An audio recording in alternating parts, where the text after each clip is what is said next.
Hello and welcome to the second installment of 5 on It News.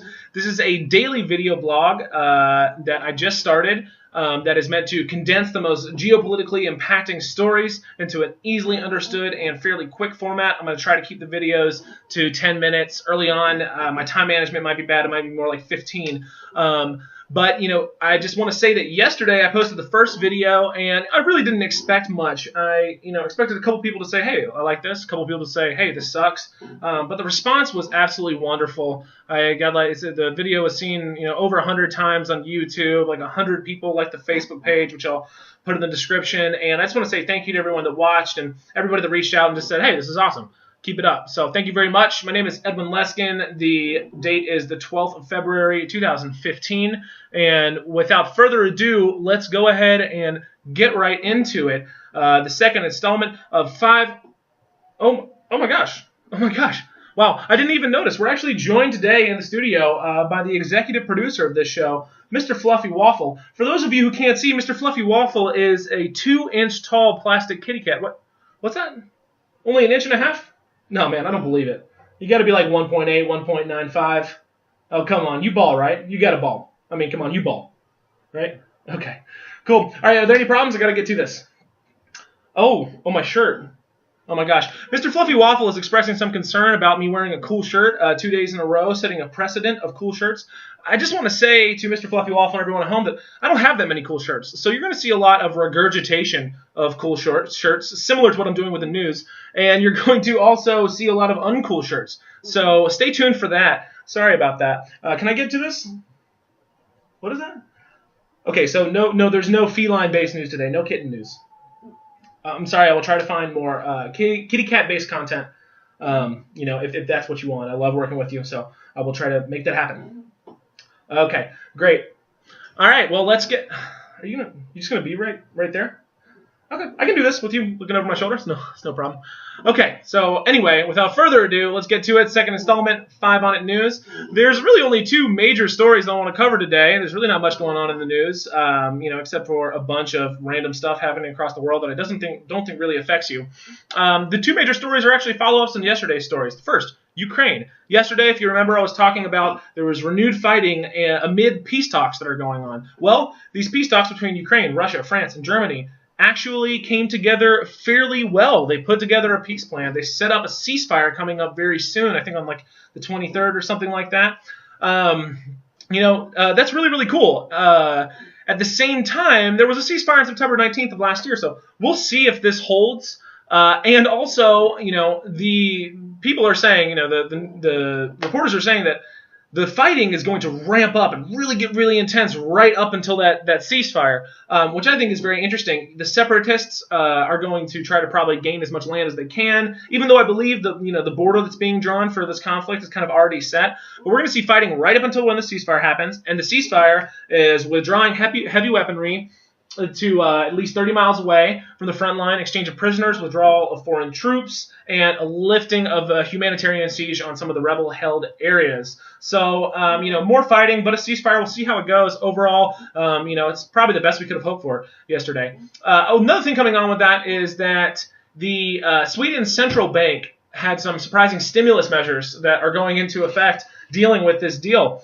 And it's having some big implications for the global economy. The NASDAQ touched a 15-year high following the ceasefire agreement between Russia and Ukraine. And I think it's always interesting to see how, the global economy and these conflicts that go on are so closely interrelated, especially when somebody steps up like Sweden and decides to inject money into the situation. So we'll keep an eye on that. I hope that the ceasefire holds. We'll see.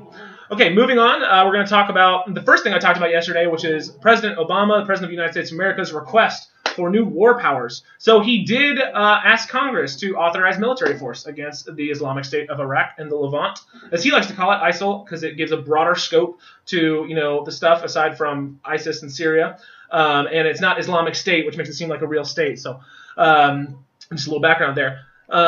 So he argued that they could pose a threat to our homeland. I think that's maybe a legitimate claim. And this is interesting. I'm just going to go into this a little bit.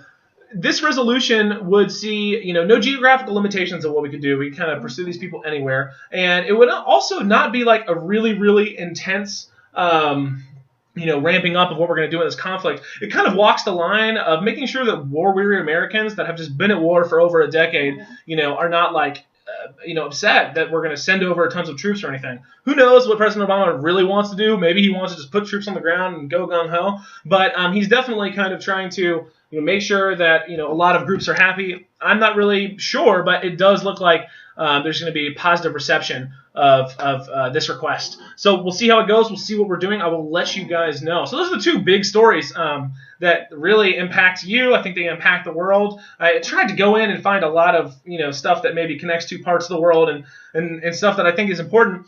Couldn't find much.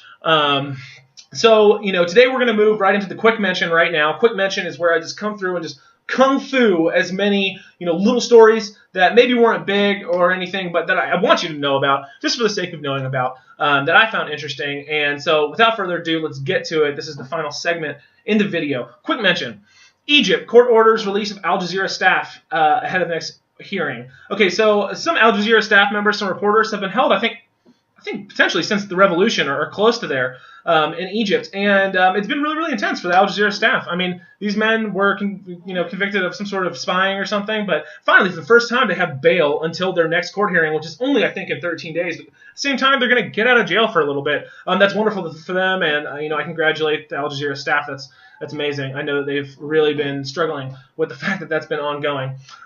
Moving on to oil, domestic oil. So, you guys are loving those low gas prices, I'm sure, but they're not necessarily the best thing. There is, major losing streaks going on. There's huge spending cuts. The dollar's a little bit weaker, which is, increasing buying, but, the demand is really, really high. And so they're having to slash budgets. So I just want to, point out there, the reason I'm bringing this up is just, those oil prices, great. They're not necessarily the best thing for the economy. People are going to lose jobs, and it's going to, be a little bit reactive when that goes back up. We'll see how it goes. I want to talk very briefly about Niger and Sudan. Both of those areas are in extreme conflict right now. Niger, of course, with Boko Haram. Sudan with Sudan's People Liberation Army North.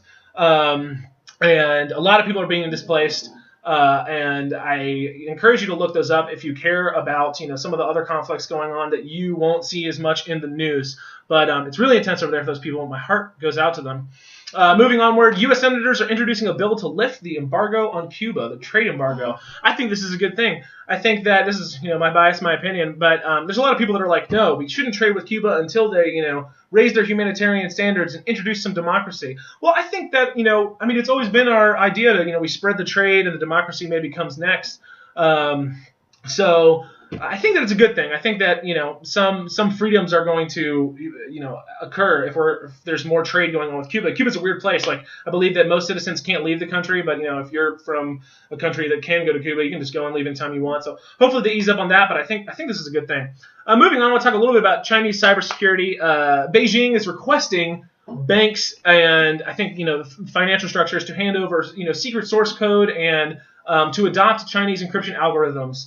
And we're over here in the West, and we're saying, this is totally runs counterintuitive to you guys wanting to trade more and open up your markets. But that's our prerogative. We want people to do what we do. We won the Cold War. We won World War II. We want you to do what we do, China. Well, China doesn't operate that way. At the very least, even as they freed things up, they always want to know exactly how people in their country are doing the things that they're, letting them do at this point by freeing things up. So I don't think it's necessarily a bad thing. I don't think it's really going to impact trade that much. I think it's, run-of-the-mill Beijing doing what it does, and I think that our response is just us, as Putin would say, trying to push our initiative all over the world. That's what we do. So moving on now, Bob Simon, the host of 60 Minutes, died in a car accident in New York City. Extremely tragic. My heart goes out to his family. You may remember him. He's a very nice face. A very nice man. It's a shame that happened. Okay, moving on, I'm going to talk a little bit about climate change. We've got, talks of like UN talks that have gone on in Peru, recently that are trying to shore up. This might have been, on the tail end of last year, but trying to shore up, limiting greenhouse emissions, but they didn't really go that well. And now the Indonesian coral reefs are under dire climate change threat. They're experiencing bleaching because of the really high temperatures in the water. I'm going to try to pick a story that is about climate change, maybe once a day or once every couple days, just because I want you to remember that This is a major problem, obviously. And those of you out there watching that involve your life in trying to solve this problem in one way or another, either locally or on a broader scale, and you know how serious this is. In my opinion, this is the most serious problem facing the world, and will, act as a litmus test of whether humanity has permission to continue to exist on our great Mother Earth. Maybe it might be a couple hundred years down the line, but we'll see. I'm going to try to interject it in there. I do think it is important. Okay, so moving on to Greece. Greece has been going under a lot of financial struggle for a long time now. They were working with their international creditors to find a new bailout deal. It didn't go through. There's time running out for them to get the cash they need. They're going back in on Monday to try to have it happen. But, there's a lot of speculation that if, changes happen in the way that Greece interacts with the Eurozone, that it could be really catastrophic. I'm going to try to stay up on it because this has been in the news forever. But, if something doesn't happen on Monday, if things really, hit the line, Greece could be in major trouble. So we'll see how it goes. The last quick mention that I want to do is about Yemen. Yesterday we talked about Yemen being on the brink of civil war. We talked about the Al-Houthi rebels seizing our 20 of our vehicles as we left and flew off as we closed our embassy. There was an attack by an Al-Qaeda linked group called Ansar al-Sharia in the southern province of Shabwa. And this attack was pretty intense. They set up a suicide bomb. They imprisoned most of the soldiers inside this base. They have like 2,000 soldiers. They acquired 25 tanks, dozens of armored vehicles and trucks, some anti-aircraft rockets. Another indication that things in Yemen are ramping up. We've got multiple, combatant groups right now, all interacting in scary and interesting ways. And so I'm going to keep on covering this as stuff like this pops up. I think that this could become a major piece to look at very, very soon.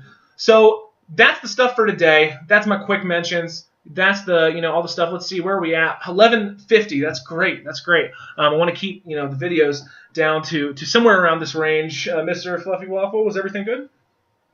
Meow. Meow. Meow. All right. Cool. Well, please like, share, favorite, subscribe. Please subscribe. I'm going to put the Facebook link in the bottom. Like that Facebook page. Share the videos through your social media accounts. Twitter will be up soon. I want people to see this stuff. This is fun for me to do, but it's much more rewarding if people are seeing this and if I'm getting feedback. Again, if I said something wrong that please let me know. If you want to add to a story, if you want to suggest, hey, you didn't check this out, or hey, here's something small that is really cool for people to know, leave it in the comments or put it on Facebook or whatever. But just get involved. That'll make this experience way richer for the both of us. And I just, want to say thank you once again for the positive response yesterday. I really enjoyed doing this. I hope that today's video, was good as well. And, I hope you have a fantastic day. My name is Edwin Leskin from Asheville, North Carolina, and I'm signing off. Thank you very much. 5 on It News, Day 2. That's a wrap.